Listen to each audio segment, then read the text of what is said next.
জুলাই অভ্যুত্থানে নিহত রংপুরের আবু সাইদের কবর জিয়ারত করবেন জামায়াত নেতা এটিএম আজহারুল ইসলাম। এছাড়া রংপুরে বিকেলে সমাবেশ করবে জামায়াত ইসলামী। রংপুর সফর করছেন আমাদের সহকর্মী নূর আলম, আমাদের সাথে সরাসরি যুক্ত হচ্ছেন তিনি।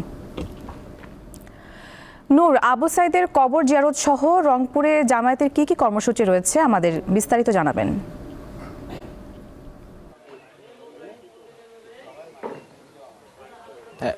নুসরাত, আপনি জানেন যে আমি যখন যেই এলাকাটি রয়েছে এটি হচ্ছে জুলাইয়ের যে প্রথম শহীদ আবু সাইদ, যে আপনি জানেন যে রংপুর বিশ্ববিদ্যালয়ের সামনে যে পুলিশের গুলিতে শহীদ হয়েছেন, আমি তার এই বাবনপুর এলাকা সেই এলাকাটি রয়েছে। এবং এর মধ্যে আপনি জানেন যে জামাতের যে সদ্য কারামুক্তপ্রাপ্ত যে নেতা এটিএম আজহার, তিনি এর মধ্যে আসবেন। এখানে এসেই যে রংপুরে যে তাদের যে বিভাগীয় যে জনসমাবেশ রংপুর জেলা স্কুল মাঠ, সেই স্কুল মাঠে তাদের বিকেল ৩টায় তাদের যে কর্মসূচি, সেই কর্মসূচি শুরু হবে। এরই মধ্যে কিন্তু আমরা যেটা জানতে পেরেছি তিনি রওনা দিয়েছেন। হয়তো কিছু সময়ের মধ্যেই আবু সাইদের যেই সমাধি স্থল অর্থাৎ বাবনপুর জাফরপাড়া যে পীরগঞ্জ রংপুর, সেখানে আসবেন। আমরা এর মধ্যে আমাদের সাথে এখন যুক্ত আছেন, আমরা একটু সরাসরি তার সাথে কথা বলতে চাচ্ছি, শহীদ আবু সাইদের পিতা। একটু তার সাথে একটু আপনাদের কথা বলতে চাচ্ছি। আপনি কেমন আছেন এবং আবু সাইদকে আপনি এখন কিভাবে স্মরণ করছেন, বা আপনার কাছে কেমন লাগছে আপনি একজন শহীদের পিতা? ছেলে শহীদ হওয়া পক্ষে তো অন্তরের দুঃখ আছেই, তবে বহু আলেম ওলেমা জেল হাজত থাকে, আয়নার ঘর থেকে মুক্ত হয়েছে, এই দিক দিয়ে একটা অন্তর বোধ হয়। এখন সবাই খোলা মুখে কথা বলতে পারতেছে, খোলা মুখে চলতে পারতেছে। সবাই শান্তিতে থাক, সবাই শান্তিতে বসবাস করুক।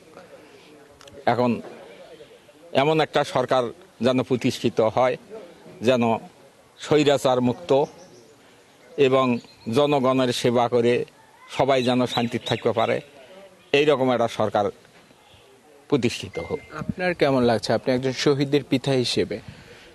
পিতা হিসাবে ছেলের দিক লক্ষ্য করলে তো দুঃখ বোধ হয়, তারপরেও সবাই খোলাবেলা অন্তঃকর্মে বেড়াতে পারতেছে, কথা বলতে পারতেছে, এই দিক দিয়ে একটা গর্ববোধ হয়।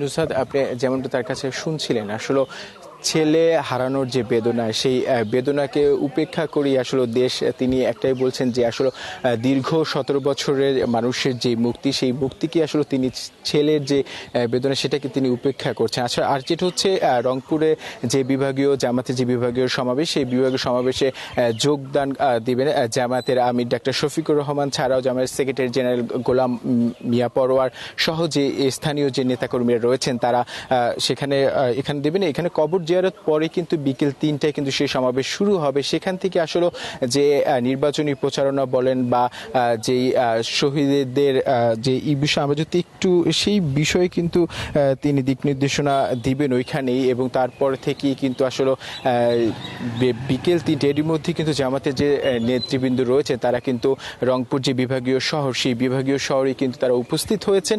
এবং সে এর মধ্যে কিন্তু আবু সাইদের আজকে যেই কবর জিয়ারত, সেখানে কিন্তু সকল নেতা কর্মীরাই কিন্তু এখন পর্যন্ত এসেছেন। তবে আর কিছুক্ষণ পরে হয়তো আমরা জানবো আসলে এর মধ্যে জিয়ারতের মধ্য দিয়ে আসলে জামাত নেতা কি বার্তা দিতে চান, তা আপনি জানাতে পারো পরবর্তী। নুসরাত, এই ছিল আমার কাছ থেকে শহীদ আবু সাইদের যে সমাধিস্থল, আজকে জামাত নেতারা এখানে কবর জিয়ারত করবে, তার সর্বশেষ। নুসরাত। দর্শক, রংপুর থেকে যুক্ত ছিলেন সহকর্মী নূর আলম।